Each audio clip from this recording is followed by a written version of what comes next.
Nah, ketika di dalam perintah Taurat yang kedua, jangan ada Allah lain di hadapanku. Itu Yesus mengatakannya dengan serius ya kepada iblis itu ya. Pergilah engkau setan, sebab engkau hanya harus menyembah kepada Kurios yang adalah Theosmu. Ya. Itu mengutip dari Ulangan ya sebetulnya ya, dari Ulangan 6. Engkau hanya menyembah kepada Yehova Elohim. Dan orang-orang menulis membaca kata begitu ketemu Yehova pasti ngomongnya Adonai atau dalam bahasa Yunani Kurios. Engkau harus menyembah Kurios yang adalah Elohimmu. Engkau harus menyembah Yehova yang adalah Elohimmu. Wah, itu serem sekali saudara. Kalau saudara ngerti bahwa engkau akan menjadi serupa dengan apa yang engkau puja, engkau sembah. Ketika kita menyembah, kita mengagumi sesuatu, ya. Jadi sejarah dari penyembahan di dunia ini, ya, adalah manusia yang mencari-cari Tuhan. Dia lihat matahari, dia kagum dengan matahari, dan dia mencoba menggambarkan bentuk matahari itu, dewa matahari itu, dan dia mengagumi, mengidolakan, ya, idolatry, ya, membuat satu pengagungan, penyembahan, pemujaan, karena betapa kagum lihat matahari selalu begitu panas, begitu terik, begitu dahsyat. Dia bikin mungkin matahari itulah yang perlu kita sembah. Yang lihat di bulan yang begitu tenang, yang begitu anggun, dia bikin lagi pemujaan kepada bulan. Dia melihat ya angin yang besar, yang dahsyat, topan badai, dia bikin lagi dewa angin. Dia bikin lagi dewa laut, dia bikin lagi dewa langit, dia bikin lagi dewa gunung, dia bikin lagi semua dewa pohon, dewa sapi, dewa lembu, dewa kambing, dewa macam-macam. Dia kagum dengan sesuatu, dia bikin.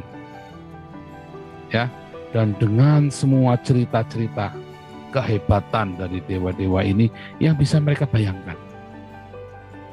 Tetapi ingat, kecenderungan manusia itu jahat, sehingga fantasi-fantasi imajinasinya pun jahat. Sehingga apa yang mereka ciptakan, dewa-dewa ini, yang mereka ciptakan itu adalah dewa-dewa yang jahat. Ya, penuh kasihnya itu penuh kasih yang mesum. Penuh kasihnya itu penuh kasih yang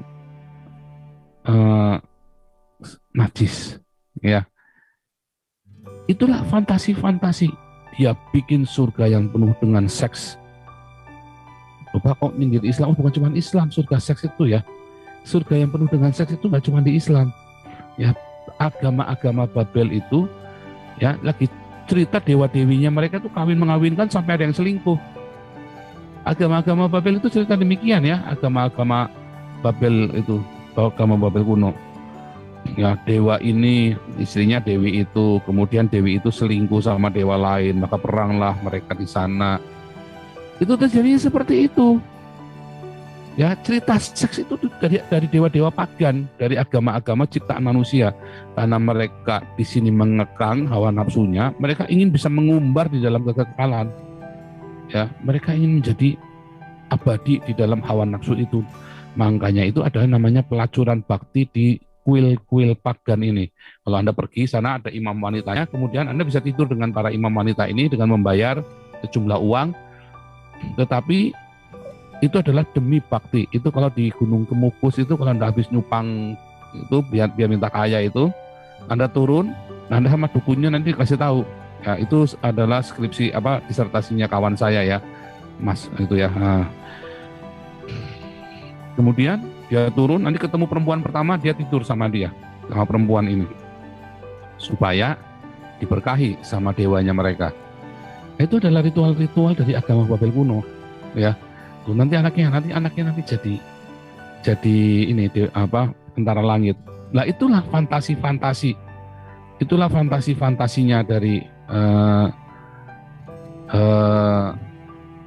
agama Babel kuno, para pencipta agama-agama ini, yaitu ingin hawa nafsu yang abadi, hawa nafsu yang abadi. ya. Kalau di dalam Alkitab kita, hawa nafsu itu justru diberikan ketika manusia mau ke dunia fana. Jadi hawa nafsu itu, daging dan darah itu tidak masuk dalam kerajaan surga, ya. Nah, kita akan menjadi serupa dengan apa yang kita sembah, ya. Dan firman Tuhan pun mengatakan, hendaklah engkau menjadi serupa dengan Allah. Kita disuruh serupa. Jadi kalau kita, kata hendaklah itu biarlah, ya. Jadi memang Rasul Paulus ini dengan hikmat dari Roh Kudus berkata, kita akan menjadi serupa.